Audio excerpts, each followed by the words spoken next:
Yes, I just wanted to take a few minutes and have the chance to welcome everyone to the seminar.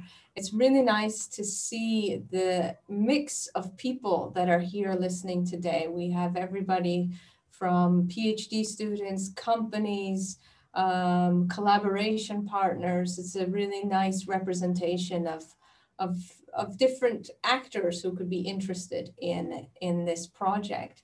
And with that, I want to say that's a little bit the spirit that we want to promote at Örebro University. We want to promote a strong sense of collaboration, but also of knowledge transfer. And for the past 2-3 years, we've been working really actively on this front, particularly when it comes to AI. So as you know, being responsible for both AI and innovation at the university, this seminar is one important puzzle piece in a long-term ambition to be able to take the knowledge that we've developed at the university and find a way to transfer that knowledge into concrete applications that is done together with either industry, but also other types of actors. One key instrument in that journey is what we call the AI Impact Lab. If you saw on the first slide, the introductory slide that Ulrika put up today, so that was the AI Impact Lab, which is actually a relatively new kind of organization at the university to help just with that knowledge transfer. But of course, if we want to transfer knowledge, we have to have the knowledge, and that knowledge that we're going to be talking about today, that is also something that we've been working on for many years at the university within another sub-organization or sub-unit called the Center for Applied Autonomous Sensor Systems.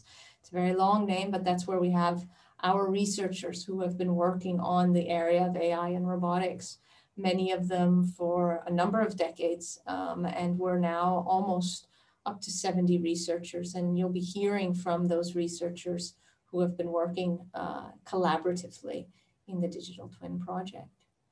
So I'm not going to be very long. My main message is to welcome you all and to just encourage you to take contact with the university via our various different instruments if you're interested in collaborating with us. And it's really a pleasure, particularly now as we're winding down for the term, to be able to have what we call a kick out of this project that we've been working on for quite some time.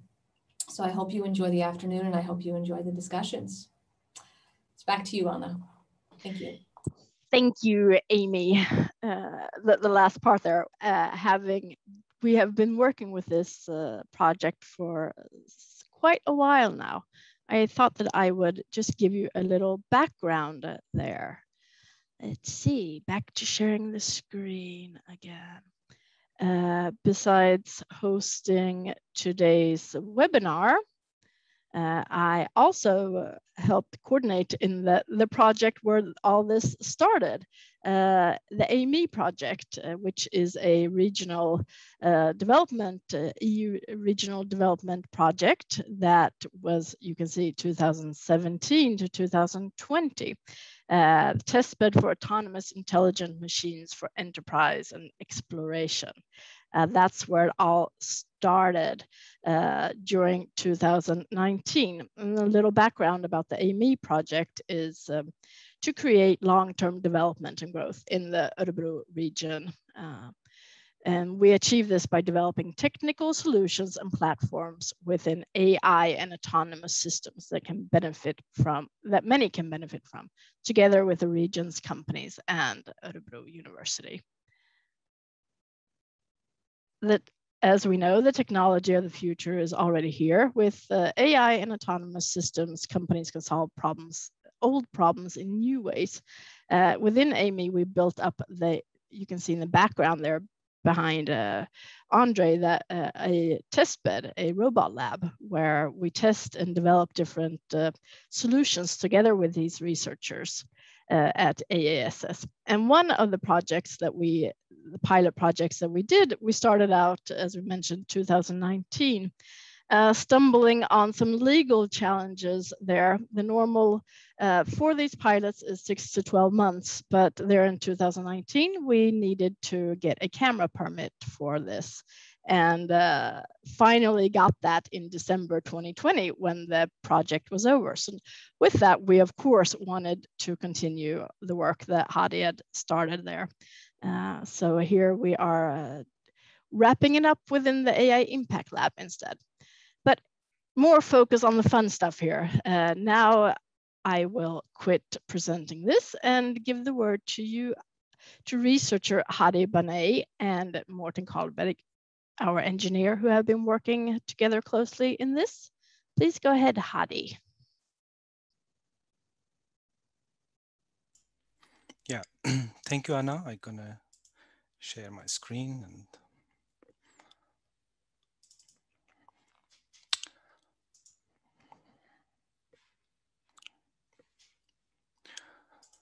right, I open the chat in case. Yeah.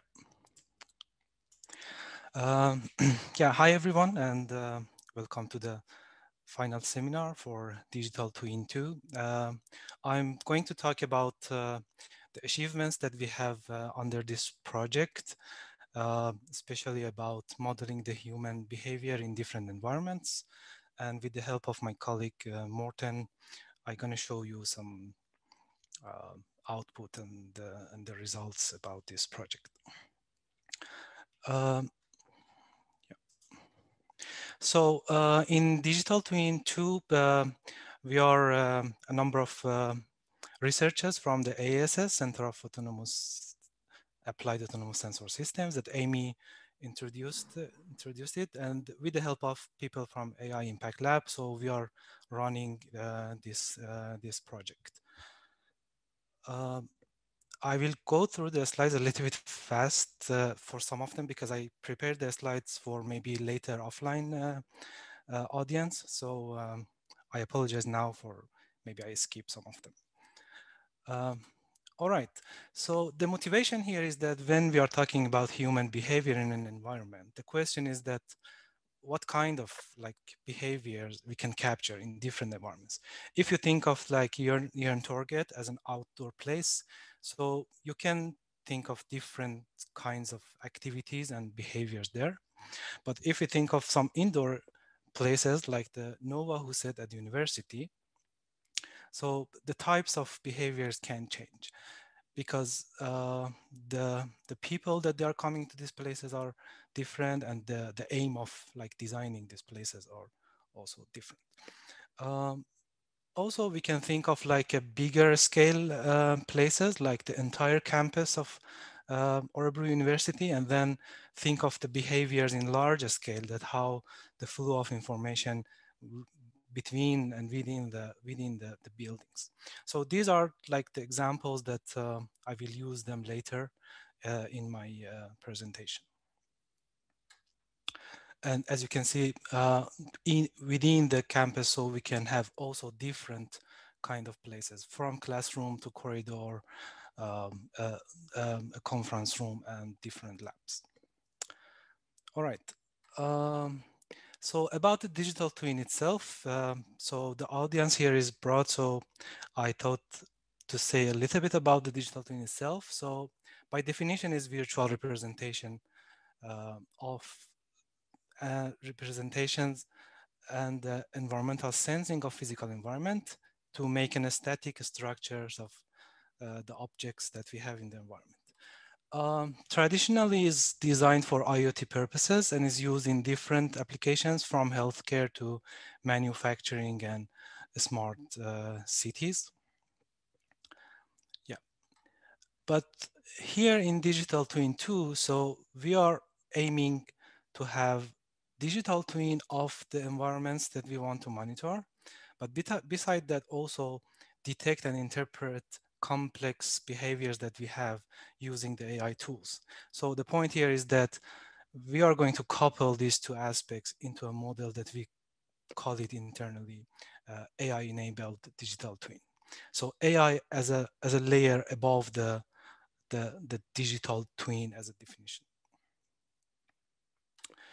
So in Digital Twin 2, the motivation for like monitoring or detecting human behavior is from these two goals. So emerging critical situations and also tracking the changes. So by critical situation in these examples that I showed, for example, in Nova, it can be an event in the center of the hall that it can be interested for the end user, or in the entire Örebro campus, for example, accessing a specific room during the weekend can be an emerging a critical situation. But also we are looking for the changes during during the long time monitoring. And as an example, for example, if a table is more and more ignored by the students in the NOVA, can be one interesting change. Or in the campus, we can think of like, for example, one bathroom in one building is using like more often recently. So these are the motivations from the environment point of view. So if I talk about the AI motivations that we have, so traditionally human behavior detection, it was about point of interest, classification, or predicting the motion of people. But here we want to go beyond that, let's say, expert-based approaches and having some understanding the human behavior based on the data. And by understanding, we mean identifying some unexpected or unseen behaviors.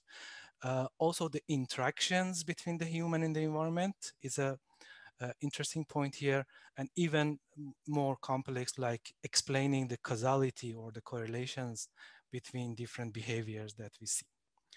So from this understanding point, so we define our model to cover a number of tasks like this. So first of all, observing the environment as a very, very important part.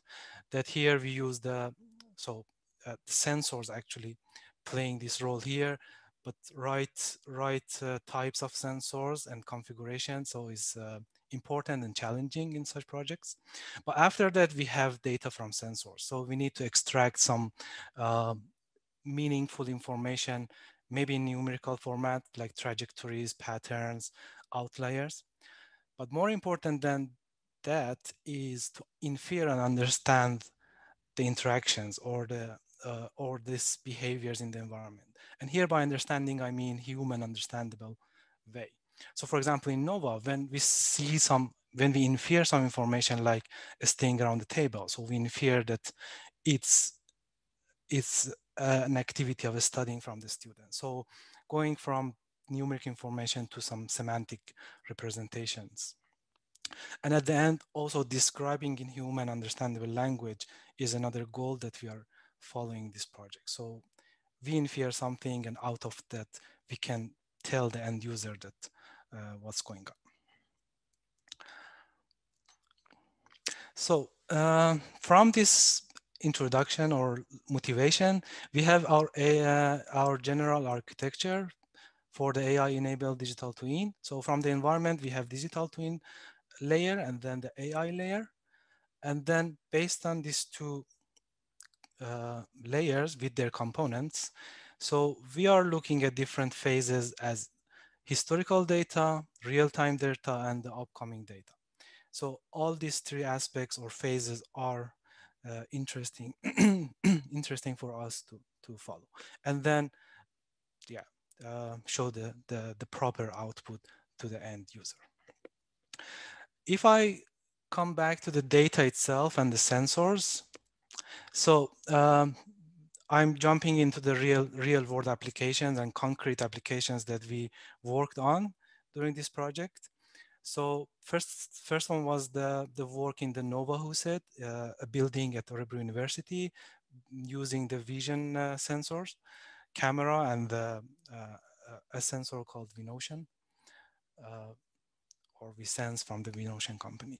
And the other application was with collaboration with Akademiska Hus in the Örebro campus IoT platform, that they have a huge number of like sensors installed at the campus. So by looking at these real applications, if I come back to the architecture, so we can look at the environment in two ways. So we can monitor one specific environment with the vision sensor, or we can think of like several places to monitor using the IoT sensor series. And both of them can be involved in this kind of framework to go for looking at historical data, real time and upcoming data for some outputs. So I go through these two applications and show you some achievements that we had and also some future works that we are looking for.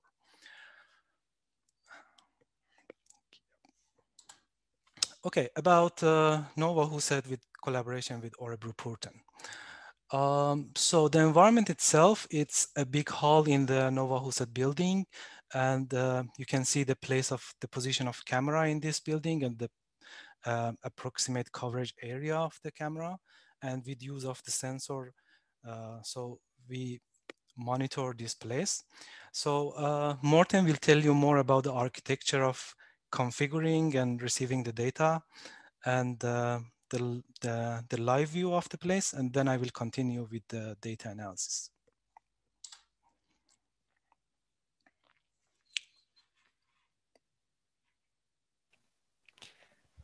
Yes, thank you, Hadi.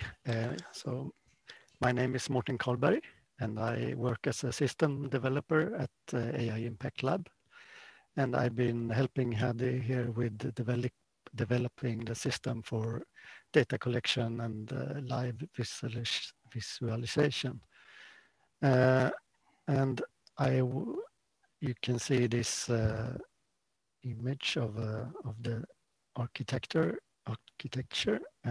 but I won't talk too much about that because it's a little too technical, I guess. But I can say that we have two main concerns here, and the first one is to not leak any sensitive data because this is an official, like a public room that anyone can be in. So we are, as Anna said, we were struggling a lot and for a long time with getting the camera permits, and that permit says that we can never leak any sensitive images. So what we did was putting the camera and the AI sensor for recognizing people and the positions and the movements of the people. We have them in a locked room on its own network. It's not connected to the internet. And the other main concern is that we want this to be performing in real time. So what we do is that we publish the positions of people on an MQTT broker. That's a lightweight communication protocol for IoT applications. And then we have servers subscribing to these messages, and we store them in a database for making the data analysis. Yes, and now I'm actually sitting in the Nova Hus here at the university, and it's very quiet here because the students are gone for the summer, I guess. I will share my screen here and try to make a live demo of this system.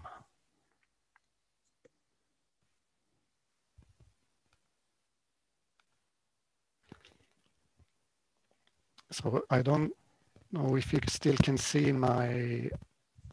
the view of me. I'm trying to. Yes, we see.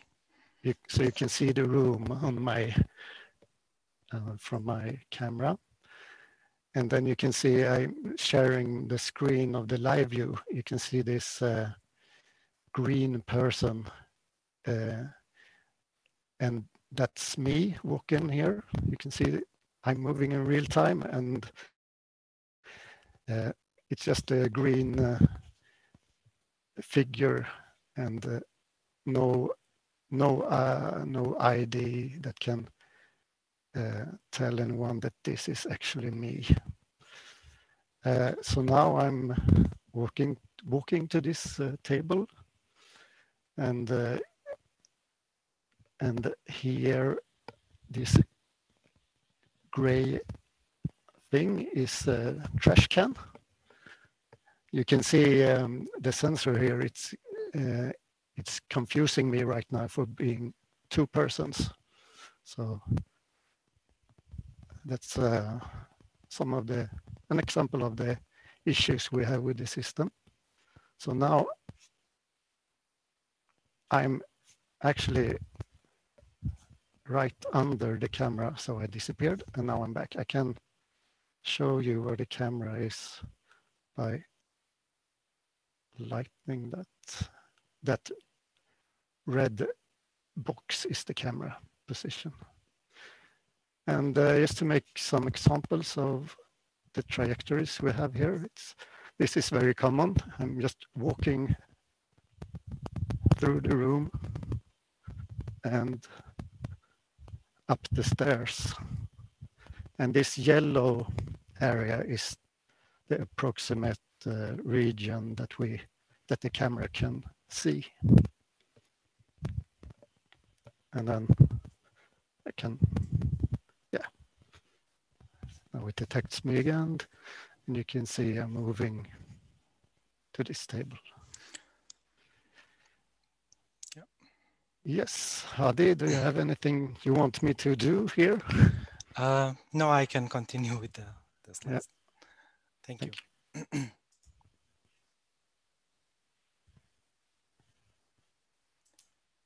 I think you have to stop the sharing.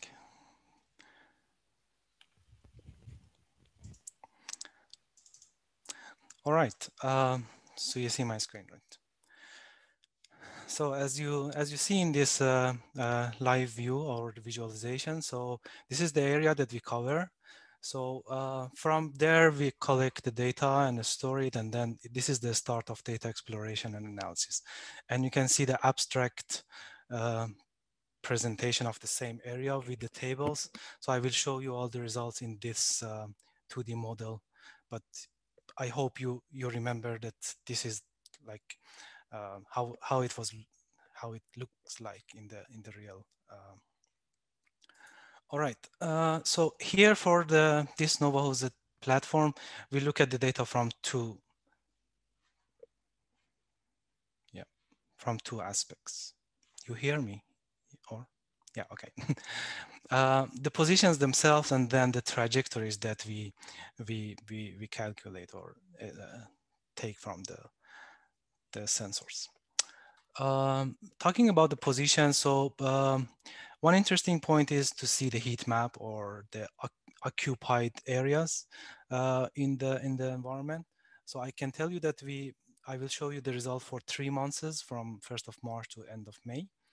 And for some of the days we missed the date, like collecting data for some sensors issues. But here, the interesting thing is that, so you can see the more hot spots around some of the tables. So this is the overall like accumulated information from the positions that we recorded. But we can look at this data from different aspects, right? For example, we can have it like monthly, and then see what's the differences between like going from 1 month to another month. And some interesting changes is the usage of, for example, different places in the area. So this is one possible or interesting point that can be unseen or unexpected for the end user of the system. Another example is the day of the week. So it's the aggregation of like all Mondays, all Tuesdays, all Wednesdays, and so on. And here, another interesting thing is like comparing the days, how activities are changing between working days, and also looking at the weekends, these two, that how people are using the area in Sundays and Saturdays and Sundays. So you can see still people are using this, let's call it corridor, to enter or exit. And on Saturdays, it seems that they like to come and sit beside the window, maybe to have sun as well. But no one is interested maybe in Sundays to work, to sit there and work. So they just use the area to pass. Yeah, Another interesting part is like hour of the day. I'm gonna show you a very fast demo of that. So we have this online, like web-based framework for all of these results that I'm showing to you. But yeah, I took some screenshots because the data is huge and it takes time. But here for the hours of the day, you can see there's an animation that how people are using the area in different hours of the day. And starting from, yeah, midnight, and then here is the morning, then lunchtime, using more area, and then during the after work hours, so less and less usage of the area. Interesting point here is that, so you can actually see that how changes the usage of the area, but even in the like hours that they are like out of working hours, still some of the activities can be interesting to follow and monitor.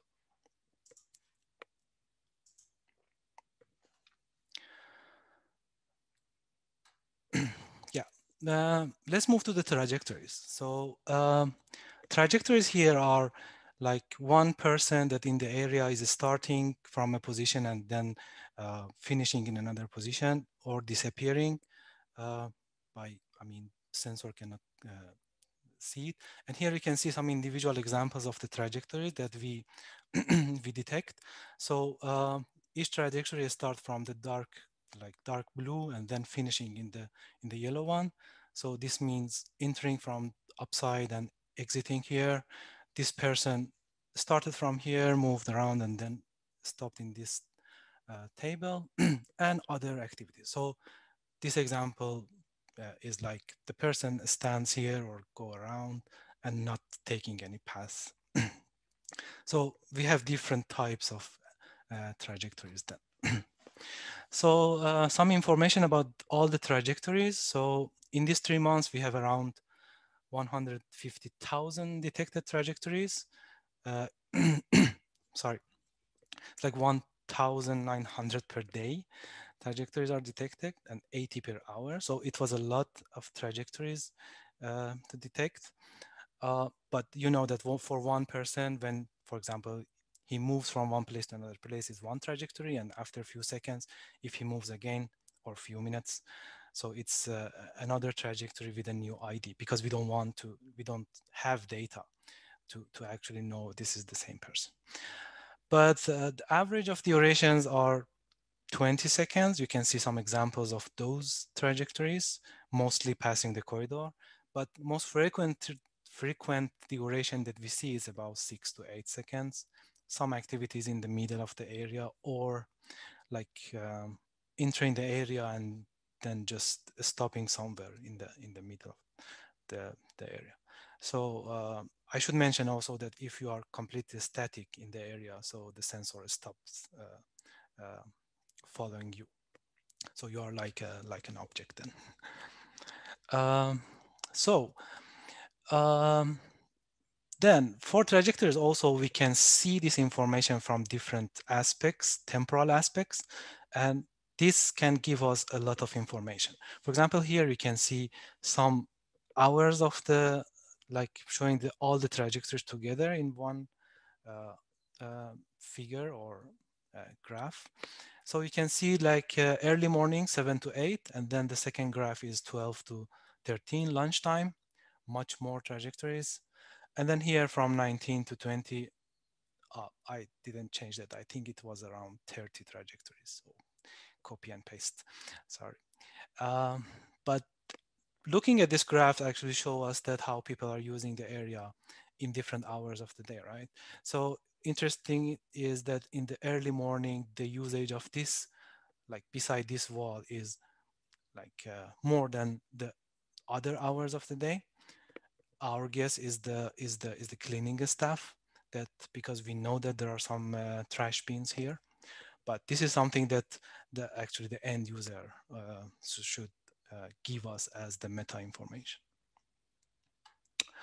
A little bit of a statistic. So how the trajectories they look like in the days of the week. So accumulated trajectories.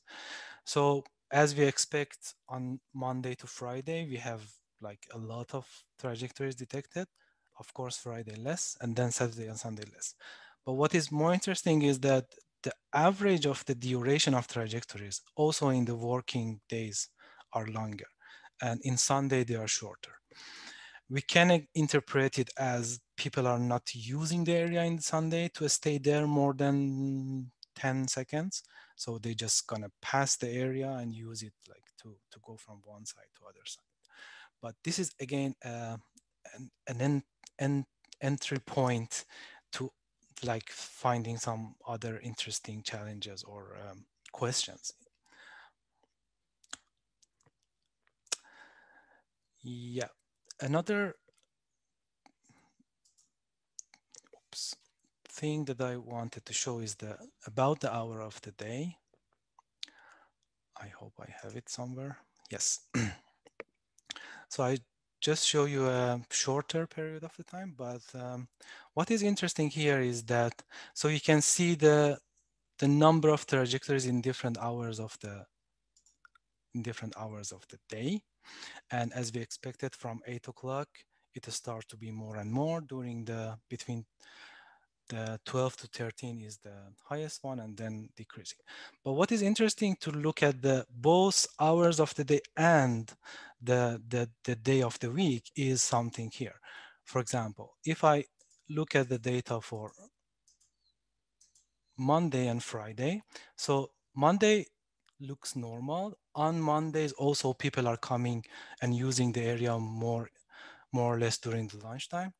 But something that is strange is like Sundays. So, I mean, maybe not strange, but again, interesting or unexpected for the end user. So people are using the area on Sundays, usually during like between 19 to 20 in the afternoon. And it happens in different Sundays in these 3 months. So by looking at this information, it's again an interesting point to maybe realize that what's going on Sundays during this period, that people are using the area more than other hours of the day.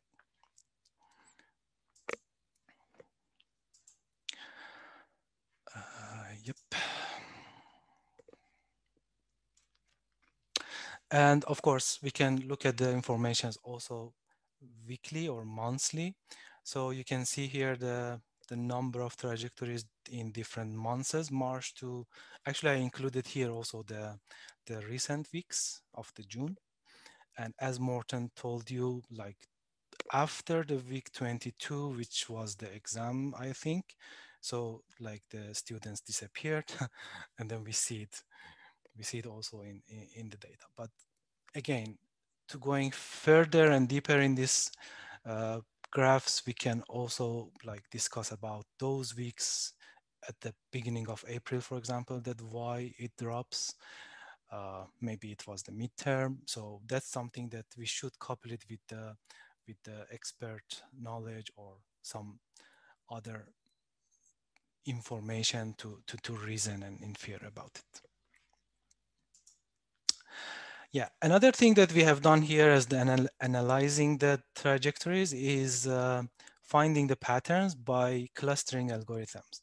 So we want to find the prototypical patterns as the center of the clusters of trajectories, and then they can tell us the representative behaviors that people are doing.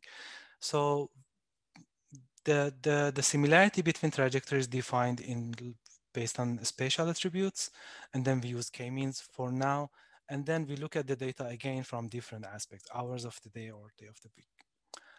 I think I should go a bit faster.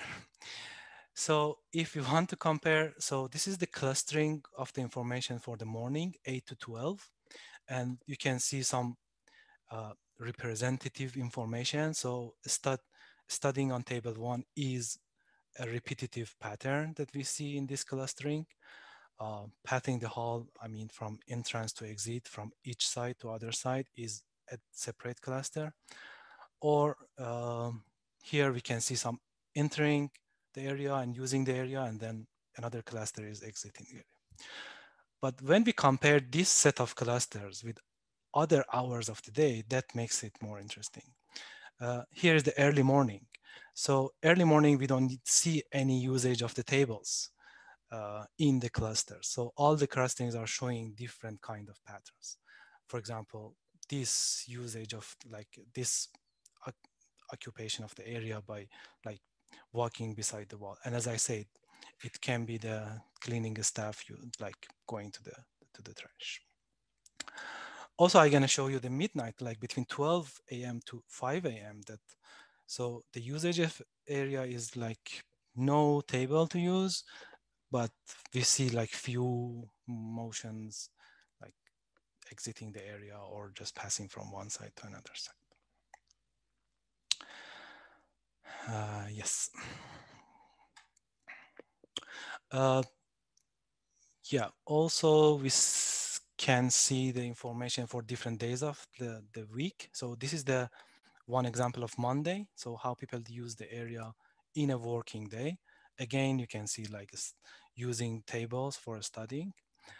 But if I compare it with Sunday, so it's completely different. So there's no usage of the tables. Again, some trajectories to just use the area as a corridor to pass. So these are different aspects of exploring the trajectories and analyzing them. And then they are the basic steps to go for deeper, like, finding the changes and anomalies and going for further analysis. So I'm gonna show you some examples of like extensions that we are thinking of. From the learning aspect, actually, we can think of interactions, correlation, rules, and causation. So maybe I can just go through one of them. The rules, for example, we can generate some rules by seeing different trajectories together and saying that, for example, when a person goes to point A, then the same person is going, like the same person, I mean, the next trajectory that we see from that point is going to point B. And it can have some meaningful information as well. So few lessons that we learned from this platform is that from sensor configuration to data storing and pre-processing, it was a long journey and challenging that I think in any similar project, it should be like considered as a biggest step. And seeing the new unexpected insights to consider for each aspect is, it was an achievement that that we had in this kind of data-driven platforms. So I think I have like 5 minutes to talk. So I'm gonna briefly go through some of the works that we have done in Örebro campus. I may skip some of the parts, but I'm sure some of the audience, like they are from Akademiska Hus and they use the platform that we gave them. So in Örebro campus, there is a digital twin developed that is coupled with the thousands of sensors that they have in this area. So in total, 2,000 devices that they are collecting 7 different types of sensor data: temperature, humidity, illuminance, motion, and so on. And this is how the place of devices looks like at the campus. So many sensors for the temperature, motion, etc. Some for CO2 and some sensors for like the doors of toilets or some other places that they are counting those information as well. So from this huge amount of data, so as a data scientist, I'm excited to work with that. So the good point about this data is that it has label about the buildings and floors and the room types and the names of the rooms. So we can look at this data in different like layers or levels and go deeper and change the resolution to have different analysis. And you can see, for example, in this area in the Technique set, we have sensors that are labeled that what type they are. They are in the hallway, or they are in conference room, or they are in like a classroom. So this is the framework that we developed, that we can select these different layers that I told you. So I don't going to show you a demo because of the time, but I'm gonna show you some of results as the screenshots that I have. So again, let's look at the data from different temporal aspects. So day of the week, and just selecting some few buildings. So you see here Idrottshallen, Prismahuset, and Teknikhuset, that how many yeah, I didn't mention. This is the data for motion sensor, for all the motion sensors in these buildings. So you can see that how this value changes in total in these bars. So it seems that on Friday, people in Technic, they like to work more than the people in the Prisma, some observation. But if we look at the average of the recorded data for each sensor, so we see, for example, here, I mean, this information is not is hidden here, but here we see that in Idrottshallen, actually people are using the area more than Technic and Prisma during the weekend. This is the hour of the day example, that how people are using these same buildings. As you can see in the average, again, after working hours, as we expect, people are going to doing some exercises, using the gym. But for Technic and the Prisma, so it's more or less the same pattern.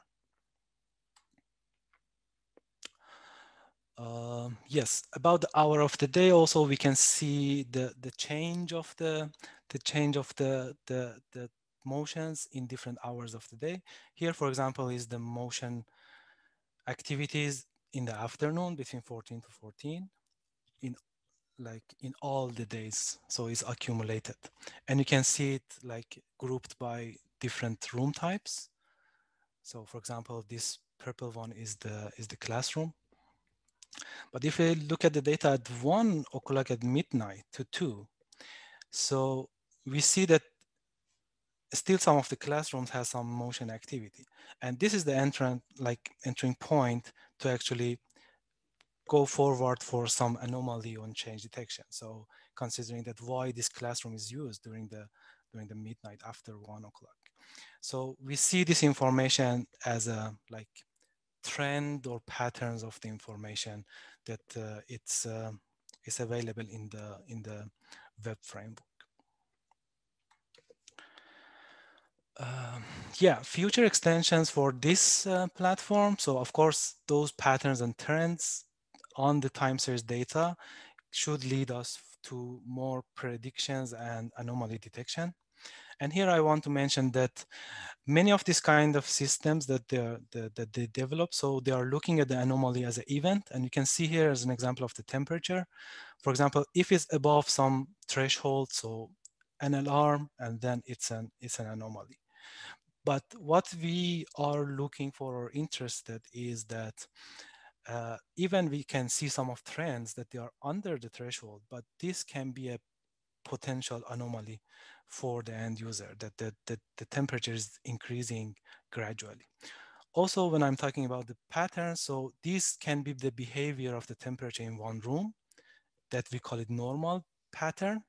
But if we see some kind of this pattern after that, although it can be individually normal, but in compared to the patterns that we see in this room, we call this part of the data, the recent data, also as an anomaly.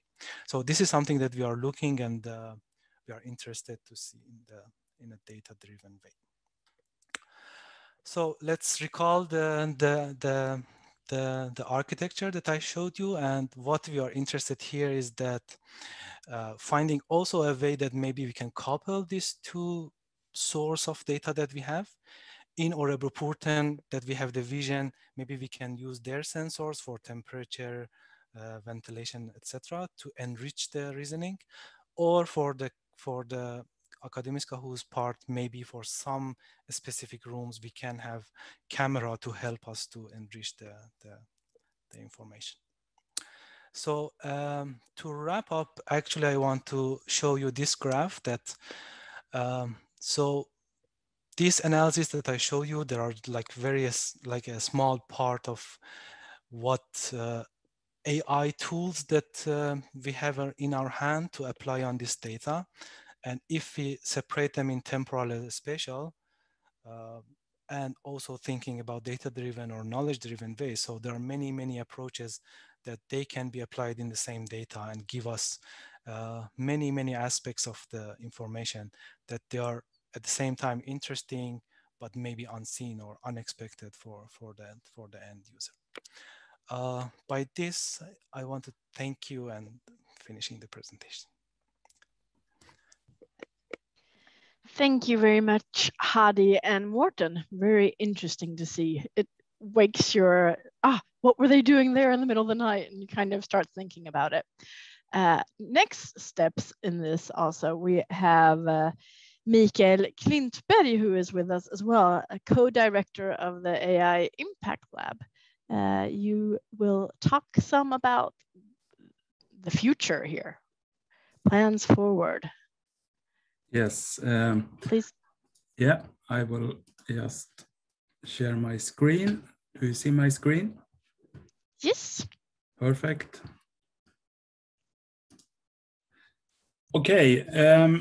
As both Anna and Amy mentioned, AI Impact Lab is our regional collaboration platform for increased implementation of AI in our region. And as you have seen, both Hadi and Morten has described one of the former regional development project that we run until 2020. And now in the platform, we have a lot of new possibilities to continue to inform and share our knowledge within the Örebro University. And this is from our county, Örebro. They really want us to focus on these different areas in our region because they see the benefit to really utilize the knowledge within AI in those areas. And digital twins can be used in a lot of different applications, as Hadi mentioned. So we really try to engage our community, both the private and the public sector, to come with requests and ideas of needs that has to be solved with some new technologies. And the areas that we're really focusing in is the sustainable urban and community development, health and medical care, smart industry, sustainable mining, and climate. And what we really try to do is to get a lot of new projects. And the regional platform now is AI All. And that's similar to Amy project, as Anna mentioned earlier. But now we try to get new projects with a broader scope and also including SME companies together with need owners. And for the urban and community development, where a lot of digital twins is appearing, we really want to you to engage with your needs. And we are open for discussion with different needs and see if we can match with our good researchers and different companies that we have in our network. And it's not only by myself, it's Camilla Ulmyr, Lotta Zards, and Anna Tundel, together with Morten and all our researchers that really try to work with this and really develop the use of AI in both our own region, but also for Sweden. That was a short introduction of the next steps. Anna? Perfect, thank you. So there are opportunities to doing even more projects with that. And we would love to talk to you all. Questions? Does anybody have any questions? Thoughts about what Hadi or Mikael or? All quiet. Maybe we can mention that you can ask in Swedish as well. That's right, Anna? Ja, självklart. Yeah. We translate Hadi's learning Swedish. You understand more than you speak as well, right? No? Okay. Får jag vara så fräck och fråga Hans på EcoGuard, som jag vet har väldigt mycket data. Vad är din reflektion på presentationen? Skulle ni ha någon nytta på EcoGuard och era slutkunder? Ja, kanske. Jag får nog smälta lite, men det är klart intressant med de här twins-konceptet. Det får man ju säga. Ja. Det öppnar ju olika möjligheter, kan man väl säga. Mm. And I can maybe flika in and say EcoGuard has also invested in an industrial PhD student. Yeah. He's here today as well, Susanth. So there are many different ways of collaboration. So yeah. Excellent. So what have you, we have Johan Karlsson, please go ahead. Hello, my name is Johan Karlsson. I work for Akademiska Hus. I thought it was really inspiring, especially what you've done at Örebro-porten. I haven't heard so much about that before, but I work as a service designer since before, and a lot in digital interfaces, but then from the user perspective, and I find it so inspiring on combining on the methods you work with developing websites and mobile apps. If you can apply that methodology on how you work with physical spaces, when you see how people move, for example, do prototypes one day, move around, see how people interact differently. Is that something you have thought about? Or I think it would be interesting to like create collaborations with UX designers and apply their methodology to these kind of data and insights that you gain here, and yeah, see how that can develop physical places. Yeah, if I understood correctly, so you are talking about maybe different sources of information that we can have, like the mobile apps. Of course, so for now we use a camera and a commercialized sensor for detecting the trajectories. There are many other possibilities to track the behavior of people in different hours of the day. One is like using their mobiles, for example. But as you said, I think there are many options available, and the point is that how we can make a right choice in a very proper time to not wasting the resources. And also we shouldn't be trapped by selecting the tools that we want to use, because then we cannot go forward, and every day we see new technologies or new things that we can use. But definitely, so as Morten showed, I think presenting the data and visualizing the data, it was a important step, because if we don't see the data, if we don't explore the data, we cannot reason on that, or we cannot infer any enrich information. I'm thinking about like methods such as A/B testing, prototyping in real time, see what happens. I mean, that hasn't really been used in developing physical spaces, and you don't get data upon it as you could get with the help of these methods you're using, or this technology.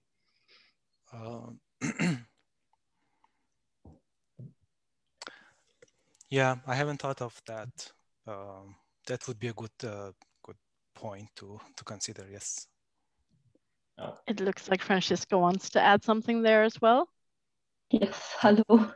I'm from the field. I was involved in the background in that project. A good idea would be, to combine that with pedestrian simulation, or a data-driven simulation about how people use that space, and then you could prototype or test with data-driven pedestrian models how your space works, even if it would not yet exist.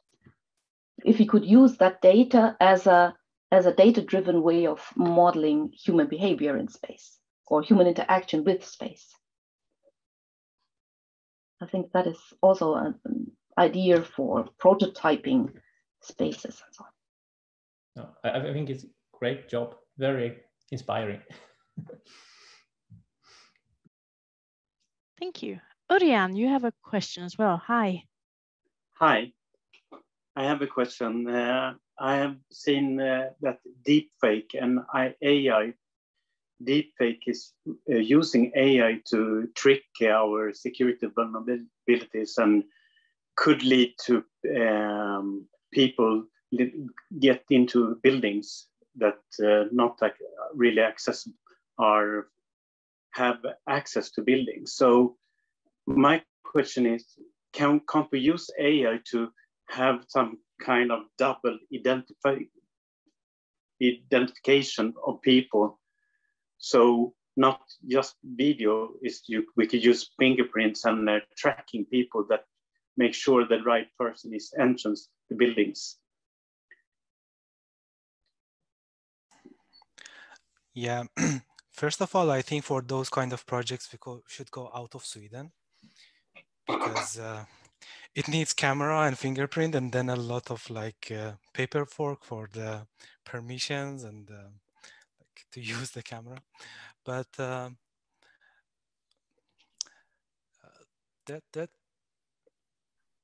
that's possible. Yeah, I mean, we can think of. I mean, in this concrete project that we have, so the point was to be as anonymous as possible. So we don't record any frames of the camera, and we just see the positions of the moving people. But this idea that you are mentioning is actually by purpose, detecting the ID of the people. I don't know. Yeah, that can be something that AI can. I mean, AI has this power to also go against deepfake.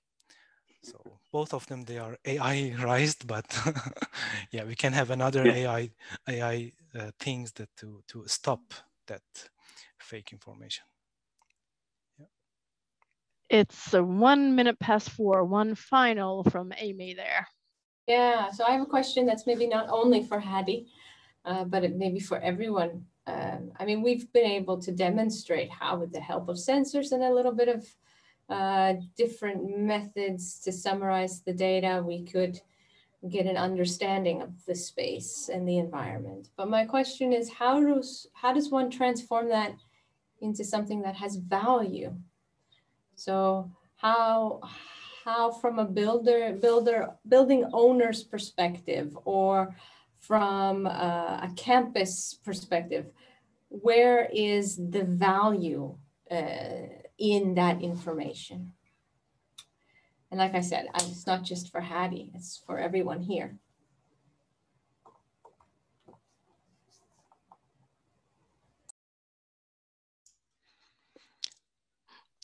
Do we have any building owner in the audience to answer us?